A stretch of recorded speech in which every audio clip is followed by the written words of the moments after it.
Captain Jake Morrison stood on the bridge of the New Horizon and watched the alien planet grow larger on the main screen.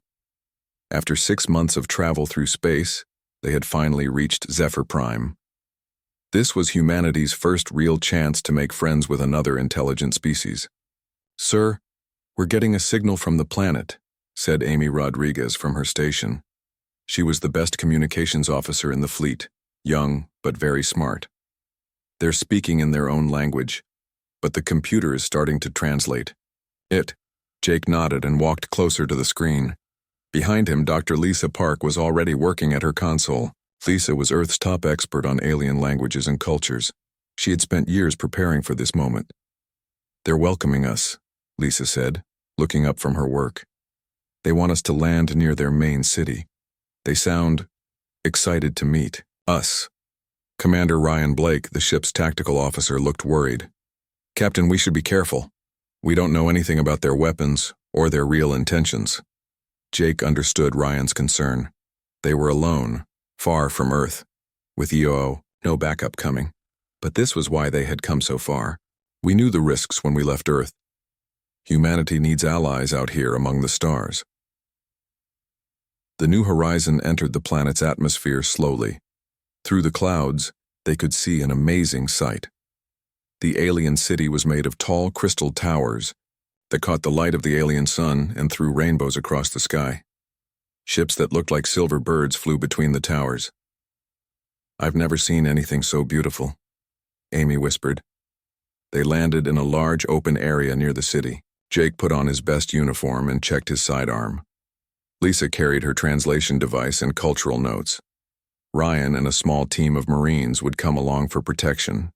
The airlock opened with a soft hiss. Jake stepped out onto alien soil for the first time. The air was thinner than Earth's, but they could breathe it.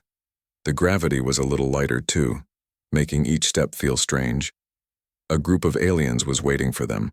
Jake tried not to stare, but it was hard. The Zephyrians were tall and thin, with pale blue skin that seemed to glow softly. They had 4 arms and large eyes that changed color. Their leader wore robes covered in silver designs. "Welcome, travelers, from Earth," the leader said. The translation device in Jake's ear made the alien words sound like English. "I am Emperor Vexthon. We have waited long to meet your kind." Jake stepped forward and tried to bow the way Lisa had taught him. "Thank you, Your Majesty. I am Captain Jake Morrison. We come in peace, hoping to build friendship between our peoples." The Emperor's eyes shifted to a warm golden color. "Peace is a gift we treasure. Come, let me show you our city, and let me introduce my daughter." A younger Zephyrian stepped forward. She was smaller than the others, with the same blue skin but brighter eyes. She wore simple clothes instead of fancy robes, and she moved with quick, graceful steps. "This is Crown Princess Zarathis," the Emperor said with pride in his voice. "She has studied your language and culture. She will help you understand our ways." The princess looked at Jake with curious eyes. "Hello, Captain Morrison. I am very happy to meet humans at last. We have so many questions about Earth and your people." Over the next few weeks, Jake and his crew lived in the Crystal City as honored guests. They attended meetings with government officials, visited schools and museums, and learned about Zephyrian history. The aliens were amazingly advanced in some ways, but in others they seemed much like humans. Lisa spent most of her time with Princess Zarathis, learning the Zephyrian language and teaching her more about English. The princess was smart and eager to learn. She asked endless questions about Earth, about human families, about their music and art. "On Earth," Lisa explained one day as they sat in the palace garden, "children often have special names that only their families use. We call them nicknames." The princess's eyes brightened. "We have this too. My mother, before she died, called me something special. In your language, it would mean Star Whisper, because she said I whispered to the stars at night." Lisa smiled. "That's beautiful. Would you like me to call you that?" "Yes, please. And can I ask Captain Morrison to use this name too? I feel like you are becoming family to me." Jake was happy to use the nickname. The young princess reminded him of his own little sister back on Earth. During their cultural exchange sessions, he would tell her stories about human history and Earth's animals. She would tell him about Zephyrian legends and show him how to play their traditional games. Everything seemed perfect until the ceremonial feast on their last night. The great hall was filled with hundreds of Zephyrians. Tables were covered with strange but delicious food. Jake and his crew sat at the high table with the Emperor and his family. Everyone was laughing and sharing stories. Then came the moment for the traditional toast. Jake stood up as Lisa had taught him. He raised his cup and tried to speak the formal words in the Zephyrian language. But somewhere in the middle of his speech he made a terrible mistake. Instead of honoring the Zephyrian ancestors, his mispronounced words suggested that human ancestors were greater. The hall fell silent. The Emperor's eyes turned dark red, a color Jake had learned meant anger or danger. Did he just... Someone whispered. General Krevmar, the Emperor's military advisor, stood up quickly. His forearms were shaking with rage. This is an insult to every Zephyrian who ever lived. They mock our heritage. No, wait, Lisa said, jumping to her feet. It was just a language mistake. He didn't mean... But the damage was done. Angry voices filled the hall. Some Zephyrians were shouting for the humans to leave immediately. Others demanded punishment for the insult. Jake looked at Princess Zarathis. Her eyes were filled with tears, but she said nothing.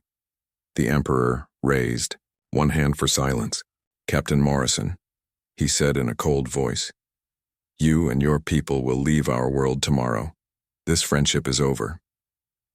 That night, as the New Horizon prepared for departure, Jake stood at his cabin window looking down at the Crystal City.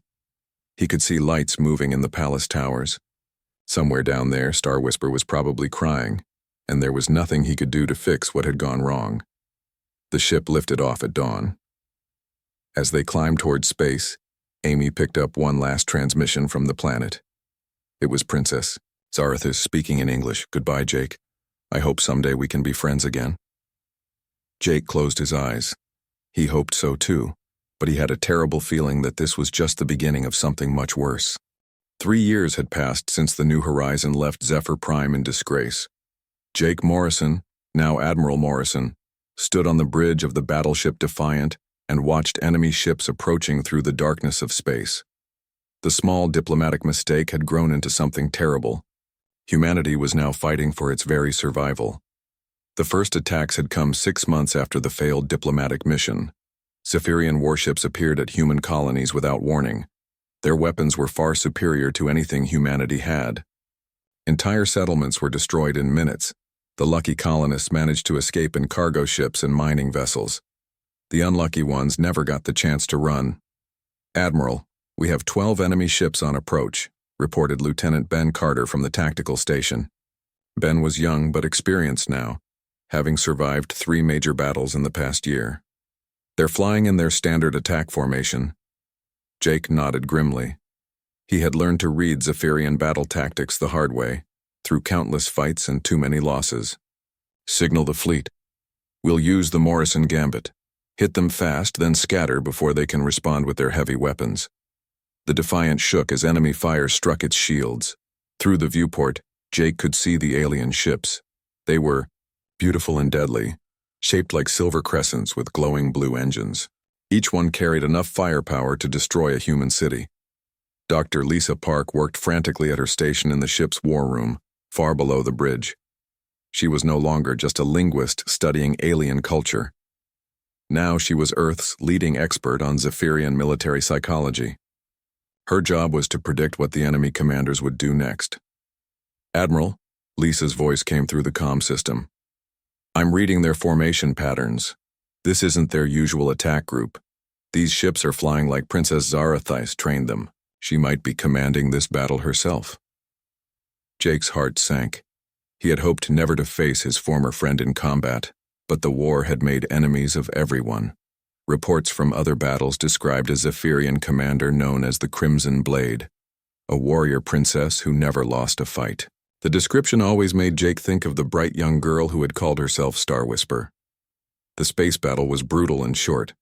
Human ships used speed and clever tactics to make up for their weaker weapons. They would strike fast, damage what they could, then jump away before the Zephyrians could destroy them. It was not a way to win wars, but it was a way to survive them. "We got 2 of their cruisers," Ben reported as the Defiance engines powered up for retreat. "But we lost the Halifax and the Mumbai. Captain Chen and Captain Rodriguez didn't make it out." Jake closed his eyes for a moment.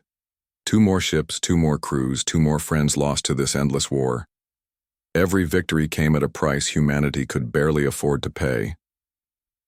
On the planet below, the human colony of New Cambridge was burning. The Zephyrians had landed ground troops after winning the space battle. Their war machines stalked through the streets, hunting for any humans who had not evacuated in time. In the center of the destruction, a single figure stood atop a massive war mech. The machine was 30 feet tall, shaped like a giant warrior with 4 arms and glowing weapons. Its pilot was Princess Zarathis, though she no longer used that name. Now she was called the Crimson Blade, and she was the most feared commander in the Zephyrian military. Her war mech was painted deep red, the color of blood and victory. Every battle she fought ended with human defeat. Every world she attacked was soon flying Zephyrian flags. Inside the war mech, Zarathis looked nothing like the cheerful young princess who had once played games with human visitors. 3 years of war had changed her. Her eyes were hard and cold. Her movements were sharp and deadly. The girl who had whispered to the stars was gone, replaced by a weapon of war. "Princess, we have cleared the city," reported one of her officers through the comm system. "Minimal resistance. Most humans evacuated before we arrived." Zarathis nodded, but she felt no satisfaction in the victory. Easy wins meant nothing. She had hoped to face Admiral Morrison's fleet directly, to end this war with a single decisive battle. Instead, the humans had run away again, using their cowardly hit-and-run tactics. She thought often about Jake Morrison, though she tried not to. The man who had insulted her people, who had started this terrible war with his careless words. Part of her hated him for destroying the friendship they had shared. But another part of her wondered if he remembered their talks in the palace garden, if he ever thought about the girl who had trusted him. The war had spread across a dozen star systems now. Human colonies evacuated ahead of Zephyrian fleets, creating millions of refugees who crowded into remaining safe worlds. Earth itself was preparing for attack, building massive defense stations and training every citizen to fight. On Earth, in the underground command center, Jake studied battle reports from across human space. The numbers were not good. Humanity was losing ships faster than they could build them. Pilots were dying faster than they could train them. Every month, the Zephyrian Empire grew stronger while human space grew smaller. "Admiral," Lisa said, entering his office with a stack of data pads, "I've been analyzing the enemy's recent tactics. The Crimson Blade is getting more aggressive. She's taking bigger risks to try to force us into direct confrontation." Jake looked up from his reports. Lisa looked tired, like everyone else who had been fighting this war for 3 years. Her hair was streaked with gray now, and there were lines around her eyes that had not been there on Zephyr Prime. "Any idea why she's changing her approach?"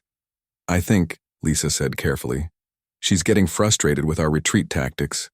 The Zephyrians are a warrior culture. They believe in direct, honorable combat. Our hit-and-run strategy goes against everything they were taught to respect." Jake understood. The Zephyrians fought like knights from old Earth stories, brave and direct and proud. Humans fought like guerrillas, using whatever advantages they could find. It was the only way to survive against a stronger enemy, but it was not the way that warriors were supposed to fight. "There's something else," Lisa continued. "I've been studying recordings of the Crimson Blade's communications during battles. Sometimes, when she thinks no one is listening, she speaks in English. Just single words, but always the same ones. Friend and trust and sorry." Jake felt his chest tighten. The girl who had called herself Star Whisper was still there, somewhere inside the Crimson Blade. She was remembering their friendship even as she fought to destroy humanity. The war continued to spread. More colonies fell. More ships were destroyed. More people died. Both sides were growing tired of the fighting. but neither could afford to stop. The Zephyrians could not allow the insult to their ancestors to go unpunished. Humans could not surrender without being wiped out completely.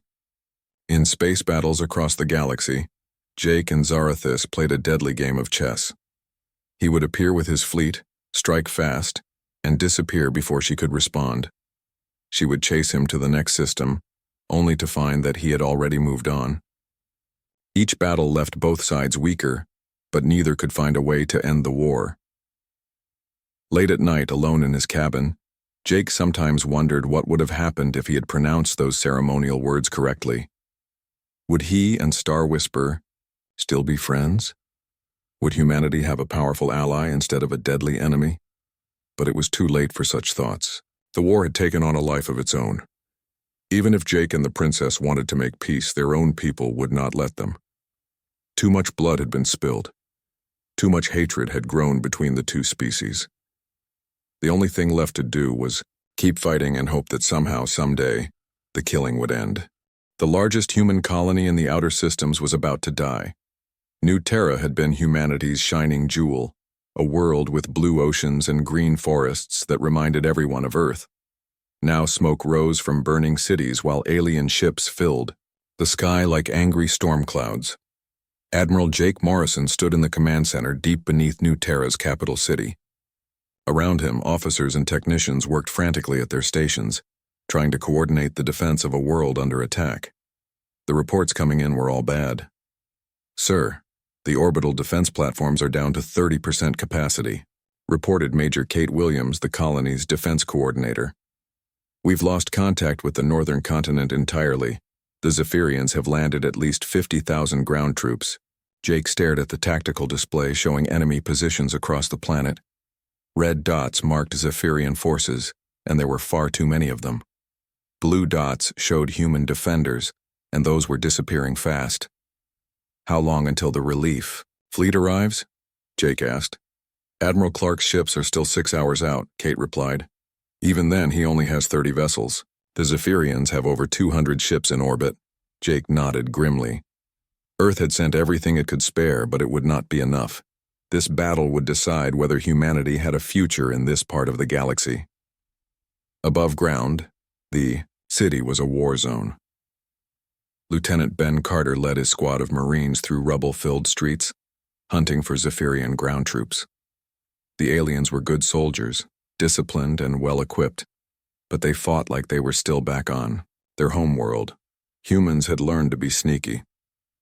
"Contact 3 blocks east," whispered Sergeant Tony Martinez over the radio. "I count 12 aliens with heavy weapons moving toward the medical center."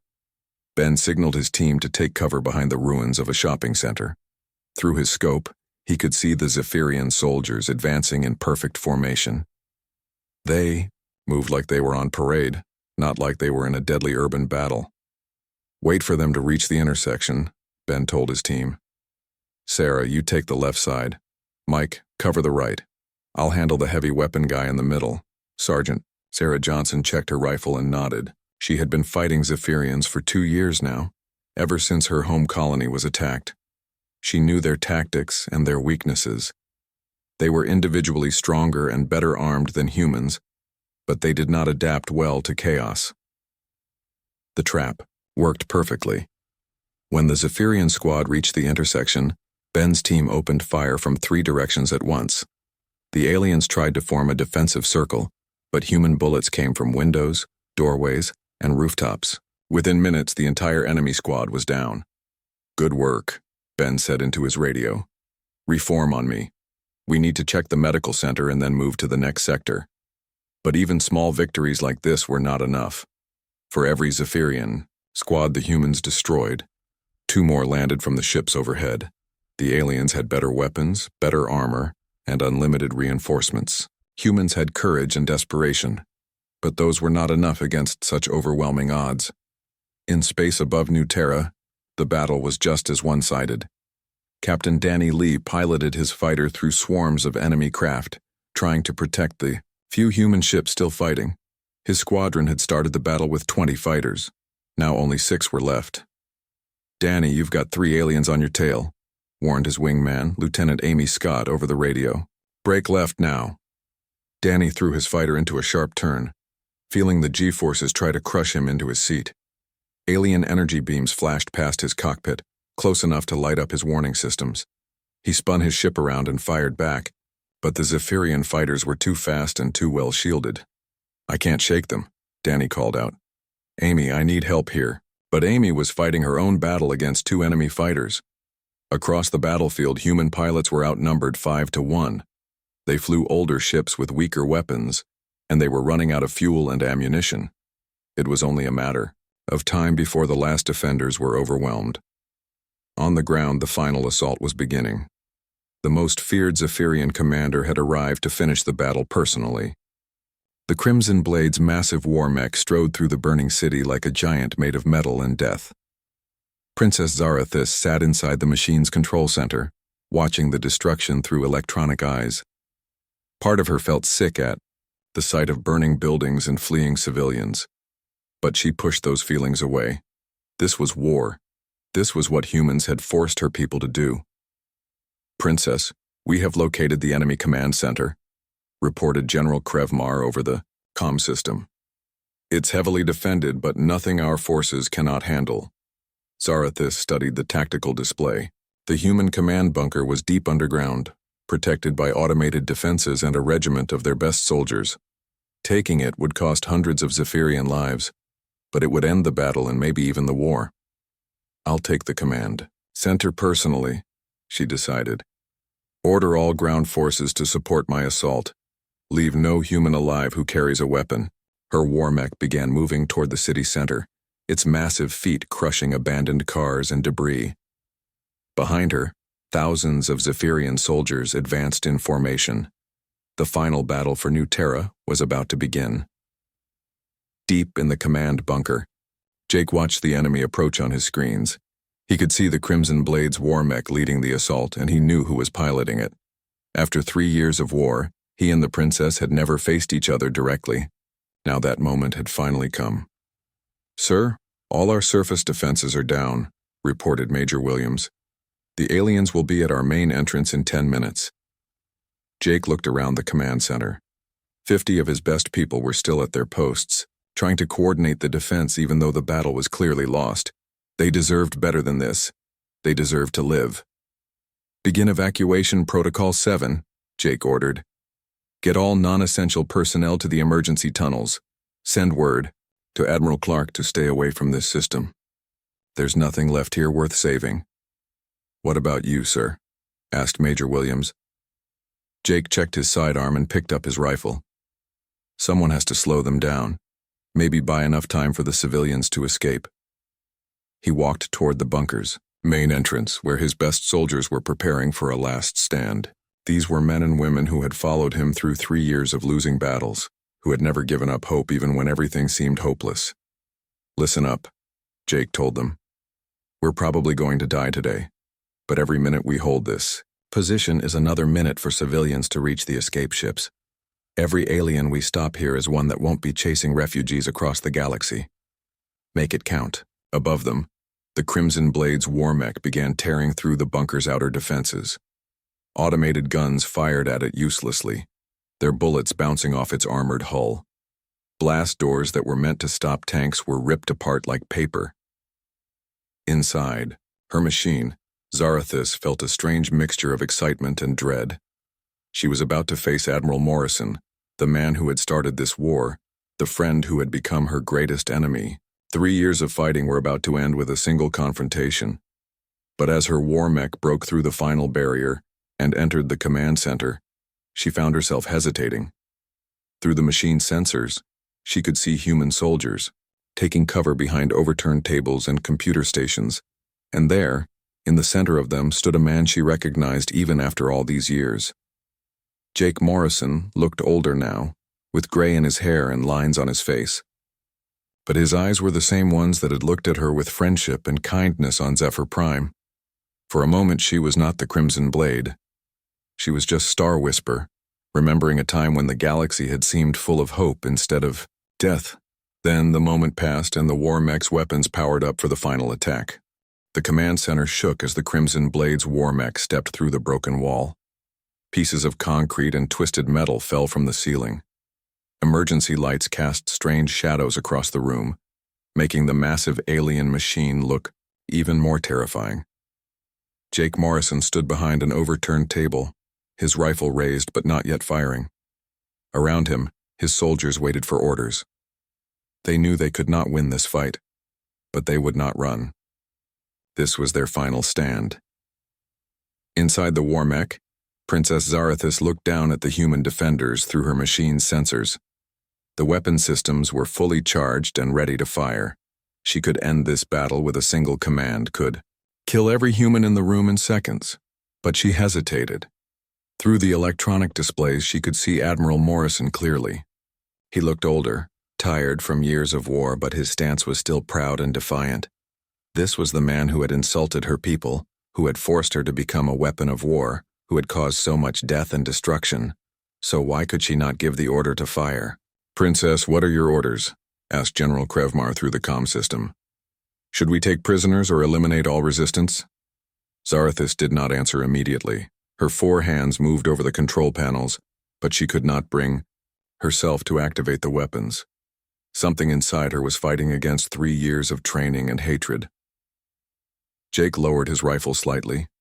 He could see the war mech's weapons pointing at him, could see the red glow that meant they were ready to fire, but they were not firing. The machine just stood there, as if its pilot was thinking about something. "Soldiers of the Zephyrian Empire," Jake called out, his voice echoing in the damaged command center. "I am Admiral Morrison of the Earth Defense Fleet. I know you have orders to kill us all. But before you do, I want to say something to your commander."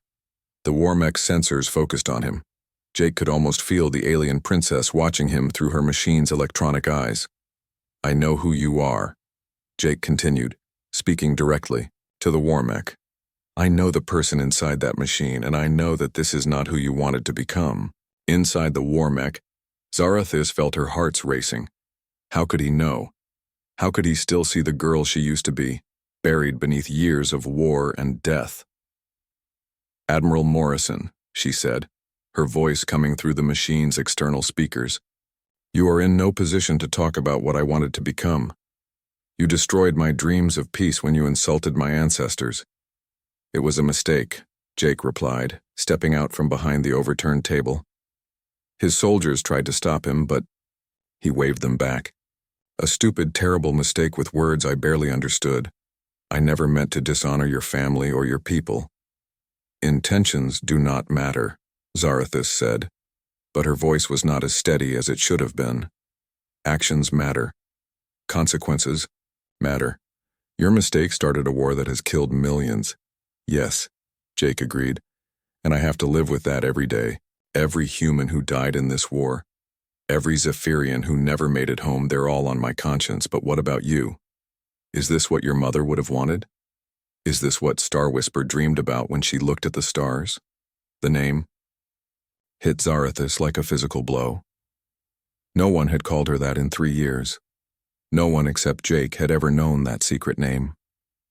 Inside the war mech, she felt tears starting to form in her eyes. "Do not speak that name," she said, but her voice was breaking. "That person is dead. I killed her myself when I became the Crimson Blade." "I don't believe that," Jake said, taking another step closer to the massive machine. "The girl who taught me Zephyrian games, who laughed at my stories about Earth animals, who trusted a strange alien enough to share her mother's special name for her, that girl is still in there somewhere." Around the command center, both human and Zephyrian soldiers watched in amazement as their commanders talked instead of fought. This was not how wars were supposed to end. There should have been explosions and heroic last stands, not conversations about the past. "You think words can undo 3 years of war?" Zarathis asked. "You think remembering our friendship can bring back the dead? I have killed hundreds of humans with my own hands. My soldiers have destroyed dozens of your colonies. There is too much blood between us now." "Maybe," Jake admitted. "Maybe there is too much blood, but I have to try, because the alternative is that we keep killing each other until both our species are extinct. Is that really what you want? Is that the legacy you want to leave?" The war mech's weapons powered down slightly, Inside the machine, Zarathis was fighting a battle with herself. Part of her wanted to complete her mission, to end this war with victory for her people, but another part of her, the part that remembered friendship and laughter and dreams of peace, was growing stronger. "Why did you really come to Zephyr Prime?" she asked suddenly. Not the official reason, the real reason. Jake thought about it for a moment. Because humanity was alone in the universe and we didn't want to be alone anymore. Because we hoped we could find friends among the stars. Because a little girl inside all of us still believes that friendship is possible, even between very different people. "And what do you want now?" "The same thing," Jake said simply. "I want my friend back. I want to find a way to end this war that doesn't require one of us to destroy the other. I want to stop being enemies and remember how to be human and Zephyrian together." The war mech began to change. Panels opened along its sides, and a smaller figure emerged. Princess Zarathis stepped out of her machine and stood on the command center floor. Without the war mech's protection, she looked small and vulnerable. She was dressed in a simple combat suit, not the fancy robes Jake remembered from their first meeting. Her blue skin was marked with scars from 3 years of fighting, but her eyes were the same ones that had looked at him with curiosity and friendship all those years ago. "Jake," she said, and for the first time in 3 years, she sounded like the young princess who had called herself Star Whisper. "Hello, Zara," Jake replied, using her real name instead of her war title. "I've missed you." They stood facing each other across the ruined command center. Two friends who had become enemies. Two enemies who were trying to remember how to be friends. Around them, human and Zephyrian soldiers watched nervously, not sure what to do now that their commanders were no longer fighting. "I have missed you too," Zarathis admitted, "but I do not know if missing someone is enough to end a war." "It's a start," Jake said. "It's more than we had 5 minutes ago."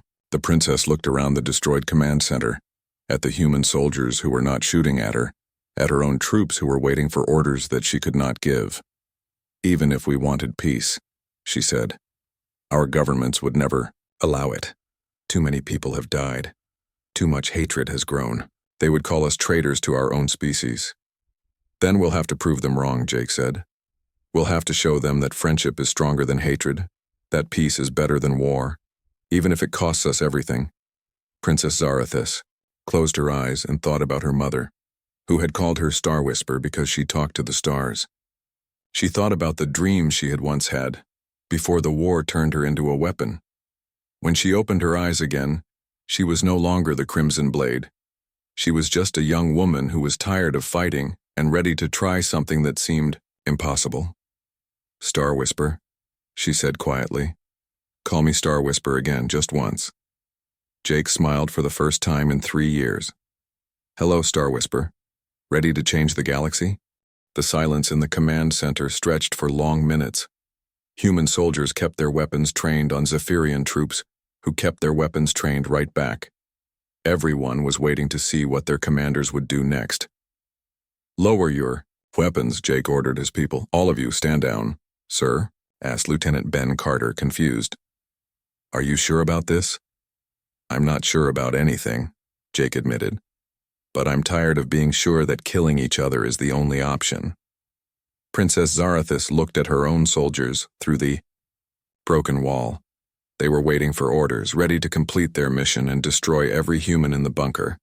Instead, she surprised them all. "Withdraw to defensive positions," she commanded. "Do not fire unless fired upon. We are negotiating." General Krevmar's voice crackled through her comm system. "Princess, what are you doing? We have them trapped. Finish this." "I am in command here, General," Zarathis replied firmly. "My orders stand." Jake and the princess found themselves alone in the center of the ruined command center, surrounded by suspicious soldiers from both sides. Neither of them was sure how to begin ending a war that had cost so many lives. "My people will call me a traitor," Zarathis said quietly. "Yours will say you have lost your mind." "Probably," Jake agreed, "but maybe being called crazy is better than watching both our species destroy each other."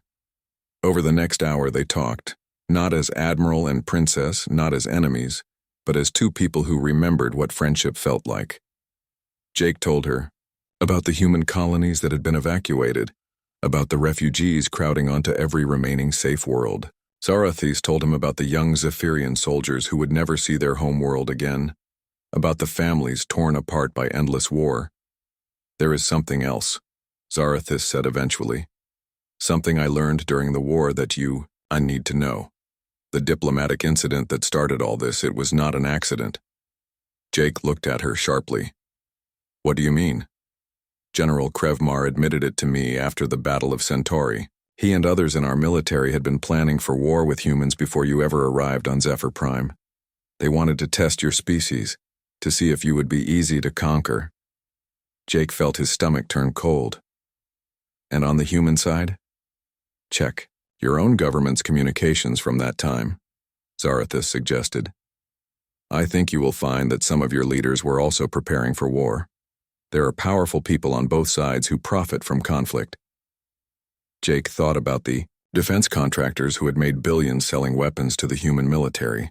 He thought about the politicians who had gained power by promising victory against the alien threat. The war had made some people very rich and very powerful. So we were both played, he said bitterly.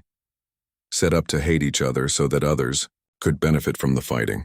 Yes. And now we must decide what to do about it. Their conversation was interrupted by an explosion from somewhere above.